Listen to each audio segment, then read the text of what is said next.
candle burns at both ends. It will not last the night. But ah, my foes, and oh, my friends, it gives a lovely light.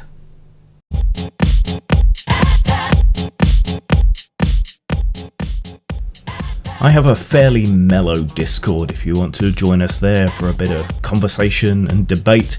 We have people from all over, really, and for the most part, it's fairly good-natured and peaceful.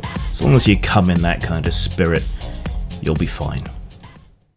What's going on with Warren Ellis bothers me a lot. Like, keeping me awake at night bothers me.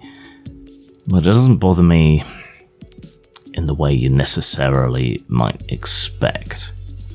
If you don't know, about a year ago, a bunch of sexual misconduct allegations were made about Warren Ellis, amounting to bad, poorly advised online relationships for the most part. A few hotel trysts, perhaps, but mostly just, sexting, cyber sex, that sort of thing with a bunch of women.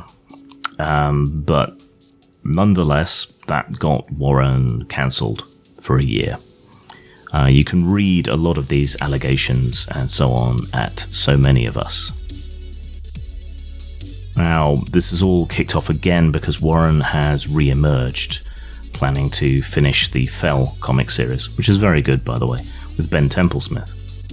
And Templesmith came under heavy online attack for having the temerity to work with someone who had perhaps swabbed pics of their genitals online some years ago.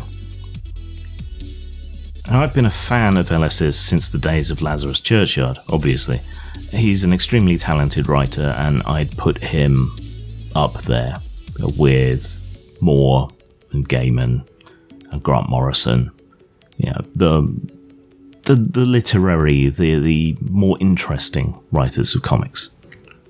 I like Ellis in part because I see so much of myself in him. Yeah, so get your cracks about, you're a creep too or whatever out of the way now.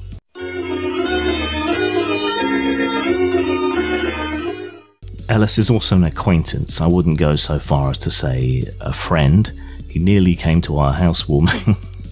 But that's mostly due to his past friendship with my partner. But I know the man, to an extent, outside of his public persona, and I know people who know him more personally. That's part of the reason I was so upset that women who told me they'd never seen this alleged side of him, were so quick to just cut him out of public life, out of their friendships immediately when the first accusation started to drop. But still, my partner was always a big fan of his, had a lot of one-to-one contact with the man. He was flirtatious, but that was about it. She didn't mind. She was confident enough that this didn't bother her. Ellis has also intersected with several of my other social and professional circles. So he's my acquaintance, but I know friends of his. And for the most part, the allegations made against him don't jive with their understanding of the man. Flirtatious, yeah. Inappropriate, yeah. Dirty jokes, things like that, yeah.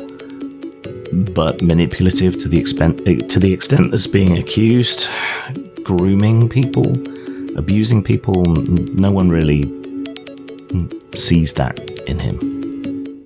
I believe, from my knowledge of Ellis directly and one step removed, I believe Ellis to be a deeply self-deprecating and low-confidence man with a great deal of imposter syndrome. That arsehole persona that he puts up is both something you need in the social media age and a way of protecting yourself, your inner self, your emotions from harm. It's something I do unconsciously and consciously. Yeah, I have a persona. I try to be as authentic as possible, but there are aspects of the way I act, things that I do, that similarly are rooted in self-deprecation, low confidence, and imposter syndrome, so I can see and understand that in the man and some of these behaviours. Now, Ellis was very big in the sort of early social media age and the internet as a whole. He was at the forefront as my generation, Generation X, became the first digital settlers and natives, really. And this persona was a way of protecting himself, as I said, distancing himself, of creating an online brand where he could share things like arse eels and so on, with an ironic twist and spin, I would say. Ellis is not a well guy. He has all kinds of health issues. He can only walk with a stick, really. And I don't think that he sees himself as the powerful or charismatic individual that these accusers seem to see him as. As such, there's a degree of empathy, sympathy, and most importantly, compassion that is not being offered to Warren, but only to his inverted commas victims. There's also a pattern to every story, and I've read them all, which is being put across as manipulative and controlling, but which I see in a different light. I see it as a cycle, one that is quite familiar to me from my younger days, I would say. Warren picks up on someone, something attracts him to someone. He helps them out. He does his best to shore them up. He offers them emotional support. He elevates their work. He shows it to his online following, which was massive. Yeah, he does favors for them because he wants to support them. He believes in them. This is often queer people, women, people who normally these identitarian politics types would say he should be elevating, using his voice to elevate these people. They become friends. He engages with them personally, socially, through social media, email, whatever else, and then slowly that becomes something more romantic or sexual. Maybe that's what attracted him to them and their work in the first place. Doesn't really matter. But it becomes something else, as much, it seems, by their instigation as his, or he is at least receptive to the approaches, or he makes approaches. And then that then turns into, usually, but not exclusively, some sort of online relationship between the two. Between two consenting adults, and that's really important, I think, to emphasize. Then something sours it. Something goes wrong. They're not giving him the attention. He's not giving them the attention.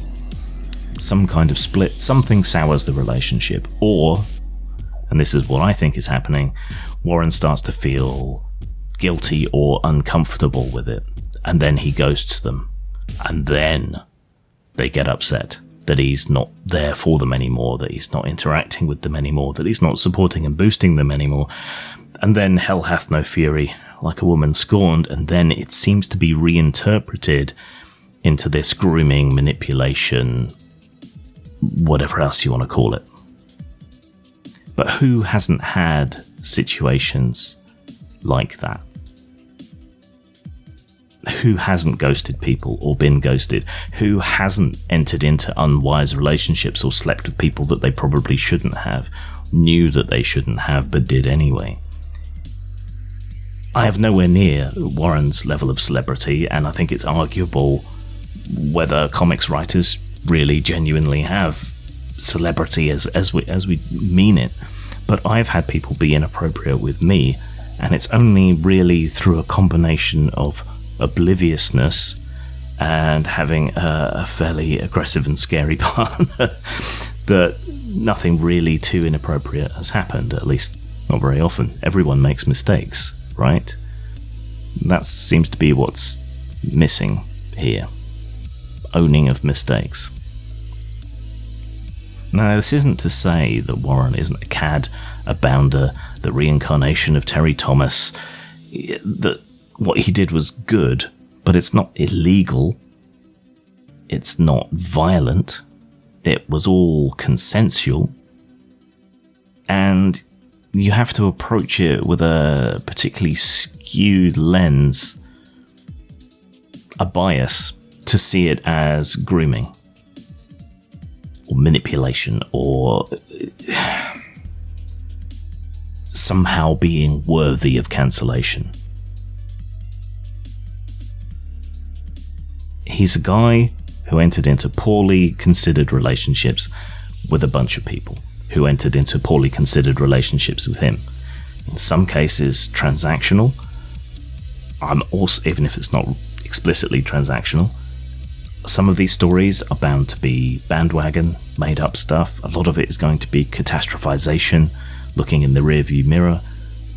But even if you ignore some of those and just pick a couple of these stories and just consider them to be absolutely true, all you really see here is bad sexual conduct, typically unwise on both sides. And that's really it. Not to say that what he did was squeaky clean, nice, entirely forgivable, whatever. Like I say, he's a cad, he's a bounder, he was a bit of a player, but I think a lot of that is rooted in his own perception of himself.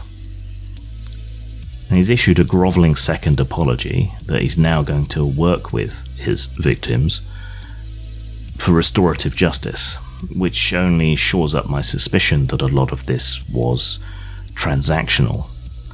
People returned his overtures because they thought they could get something out of him. I think implicitly, if not explicitly. It's not going to be the case for all of them, but enough.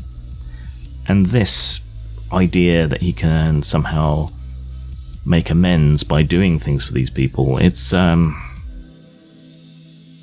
less kind word for that would be extortion.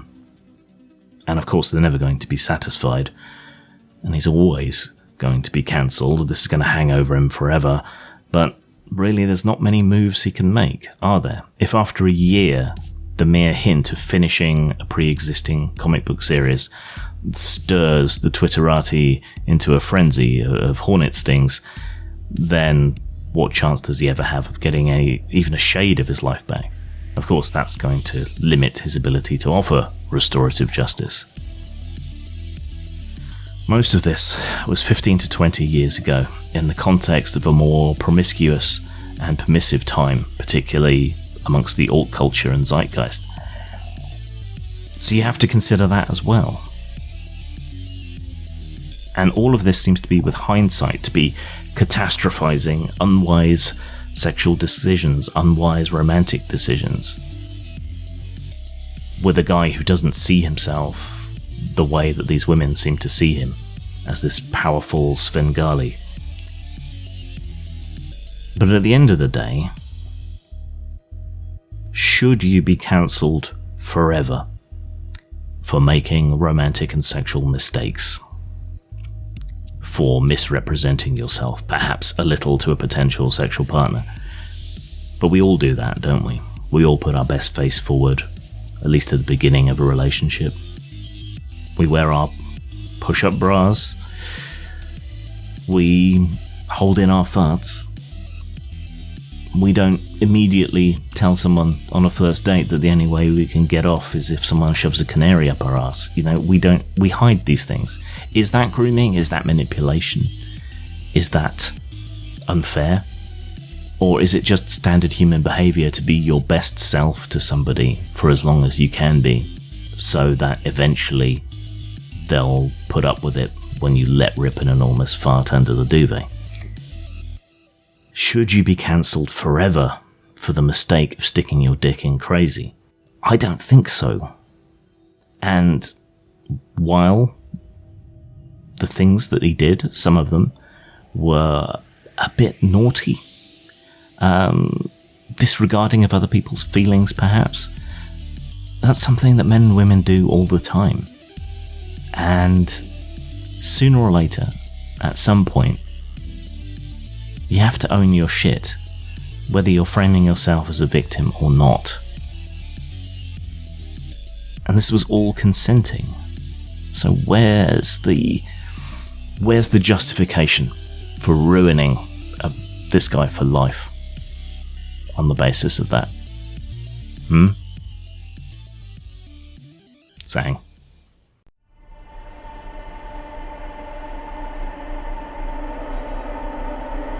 Rob Necronomicon's art has graced several Postmortem Studios products, and Rob has also produced some stock art pieces you can use in your own projects or at your gaming table. Rob's stark, dark graphical style is perfect for horror, old-school fantasy, and dark future projects. You can buy Rob's art from Postmortem Studios at DriveThruRPG or at post-mort.com. The old way, the old way, home varay. The old way, rock, Jarum, Brun, and G. The old way, home varay. The old